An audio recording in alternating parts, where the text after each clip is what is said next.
Office එකේ වැඩ කරනකොට ටීවී එකේ ටීවී සීරීස් එකක් බලනකොට මම බඩගිනි හිටියේ නැතත් මට මේ මොන හරි කන්න හිතෙනවා. ඔයාලට එහෙම වෙන්නේ නැද්ද? ඉතින් මම ඒ වෙලාවට නිතරම කෑවේ මංචි කොමේ බිස්කට් එක. දැන් ඒගොල්ලෝ ඉන්ට්‍රොඩියුස් කරලා තියෙනවා මංචි කොමේ බයිට්ස් කියන එක. ඉතින් ඒක ෆ්ලේවර්ස් 5කින් එනවා. චීස් ඇන්ඩ් චිලි, අනියන්, මසාලා ෆ්ලේවර් එක, හොට් චිලි කියලා එකක් තියෙනවා, බාබිකියු ෆ්ලේවර්. හොඳ අනියන් ෆ්ලේවර් එකක් තියෙන එක. මම ආසවි. මං හිතන විදිහට. මේක මෙහෙමයි. චිලිස් ගා හැපෙන එක. ඒකට මම හරි ආසයි. සැර බිස්කට් හොයන කෙනෙක් නම් මේක. සරයි මේක. මේක ස්වීට් රහකුත් එක්ක අර ඔක්කොටම වඩා වෙනස් රහක් තියෙන්නේ. සුවඳක් තියෙනවා වගේ. ඒකත් රසයි.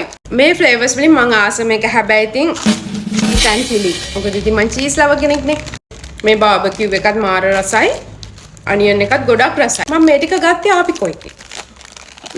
එක පැකට් එකක් රුපියල් 50ක් වෙන්නේ ඉච්චර ගාණක් නෑ. ඉතින් ඔයගොල්ලෝ ඉවර වෙන්න කලින් try කරලා බලන්න. ඔයගොල්ලෝ ආස මොන ෆ්ලේවර් එකකටද කියලා.